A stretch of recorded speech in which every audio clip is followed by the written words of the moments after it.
Hi everyone.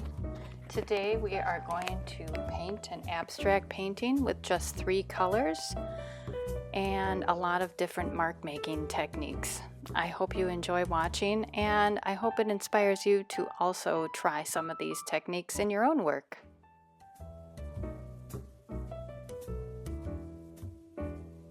So one of my favorite ways to start these abstract paintings is with an oil pastel, and white is a favorite.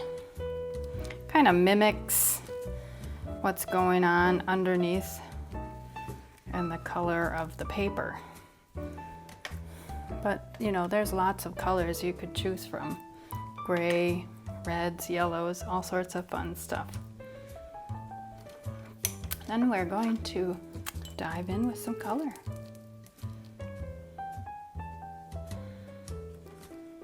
One of my favorite colors to start with actually is pink. So we're gonna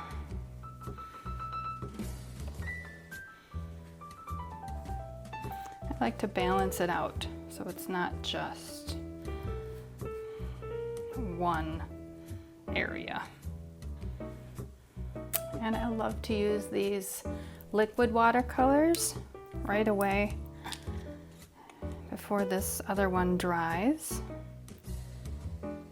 See, that's already drying here, so we'll add a little water to that.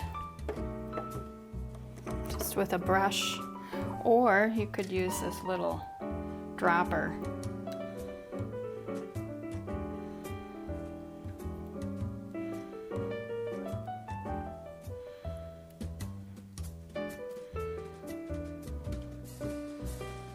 You can even push it with it. It's being stubborn.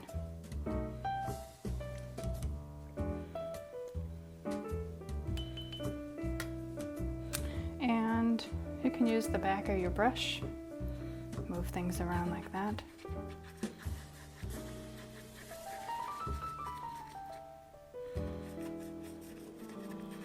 It's fun to explore different ways to make marks with any kind of paint, but watercolor is fun specifically. I'm gonna get rid of some of these little droplets.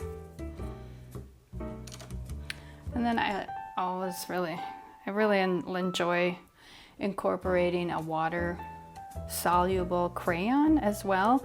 And if you do it when everything is still wet, you can drag that through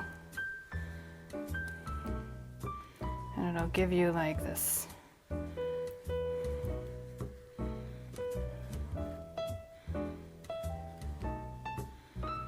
different, you know, it doesn't really look like a crayon, it doesn't look like watercolor. It's very interesting. So we're actually gonna let that dry and come back in a second. Now you want to decide what's your next color going to be. And I think I'm going to use a nice big brush. This is an inexpensive brush. And I'm going to grab some orange.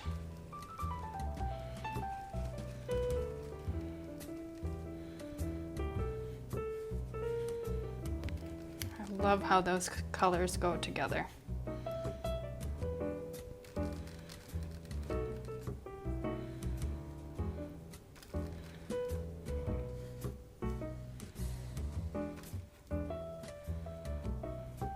It's nice when they bleed together there. You can see that. See if we can do that a little bit more. Great. A little more color up there. All right. Now actually, I might add a little more liquid watercolor as well, and a little bit of orange to that orange that you see there. It's not exactly right now giving you any sort of once it dries, you'll see that it's a little more potent with a liquid watercolor. And we'll let that dry as well and come back. Sometimes I'll get to this point and kind of panic. Like, oh gosh, I don't know.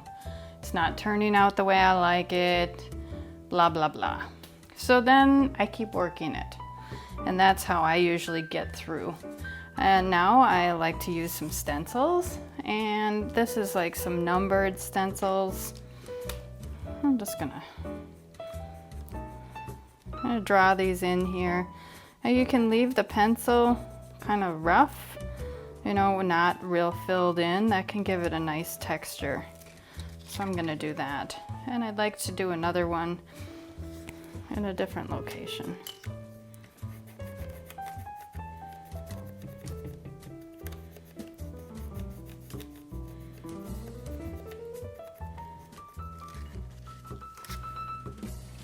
I'd also like to bring in some lighter color, and I'm gonna aim for this, and we'll see how it looks. It might not look great. That's one thing I want to point out. A lot of times it's trial and error.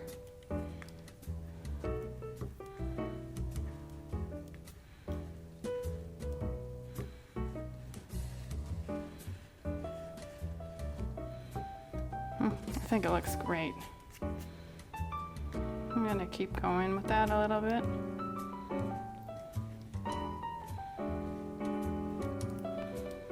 Yeah, I like that a lot. And maybe I'll do a little more over here too.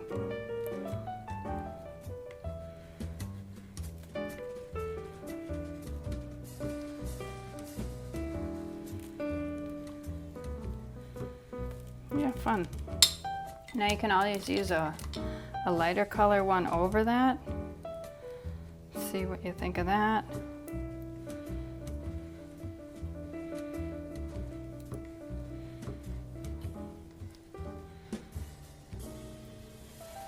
It can help give it a little more depth as well.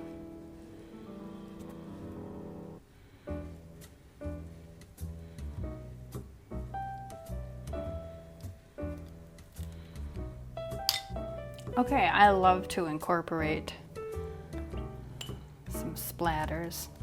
I'm gonna use some yellow this time. Get a lot of water in there if you're gonna.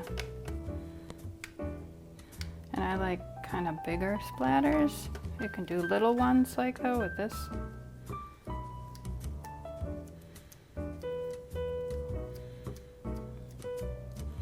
That's nice too.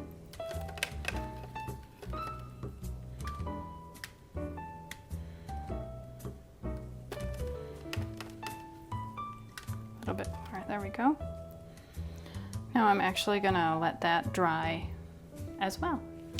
I'm also a big fan of circles and dots and kind of things, so I'm going to use a gel pen and I'm going to add some of that.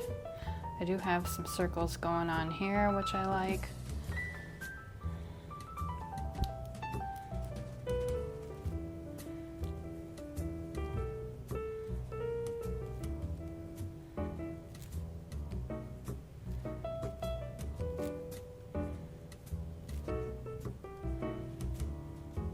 That was a nice fine line.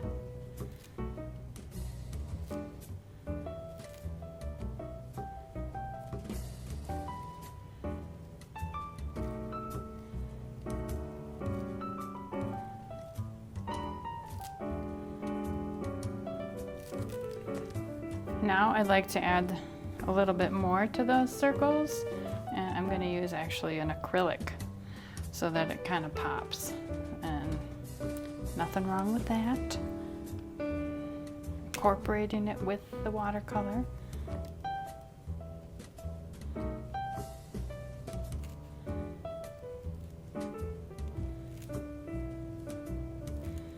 You know, I think I need to get it started a little bit more. Okay.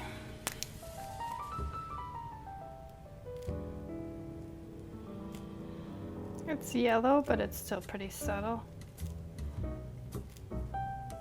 I think it works nicely.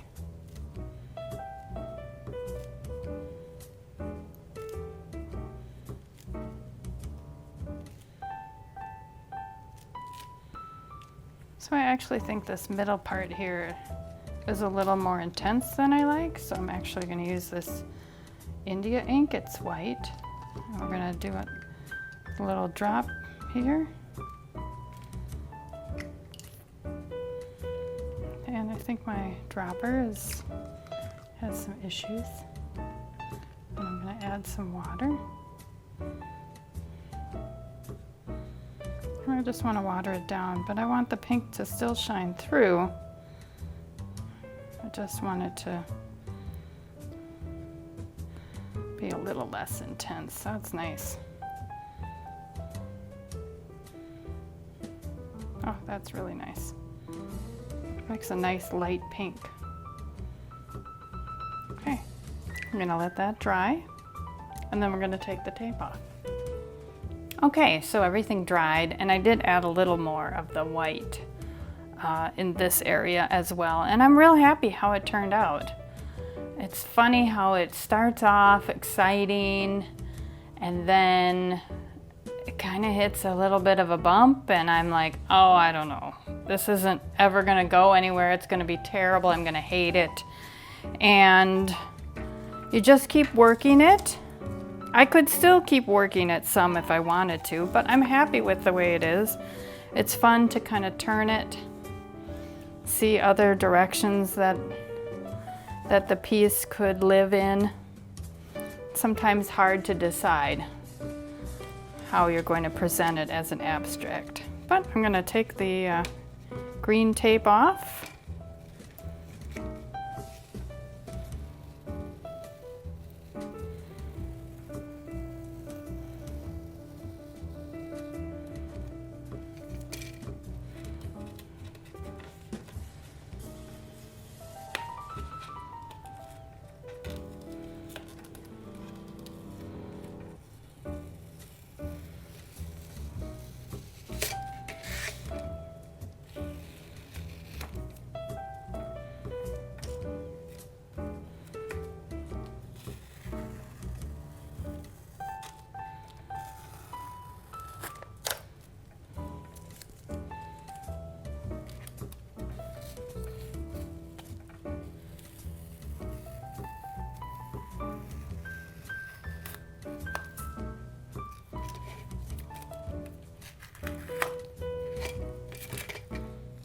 Turned out pretty nice. I'm pretty happy with it. I love the white space left around as a frame. However, you know, if you're gonna put a mat around it anyway, that would be hidden. There's a tiny little imperfection. You could cover that with some acrylic white paint. This is a glittery frame I got at the dollar store. Just something that I can visualize the size, etc. once it's finished and everything, but I almost kind of like how it's all glittery. So fun. Hope you enjoyed that and it inspired you to also create some art for yourself.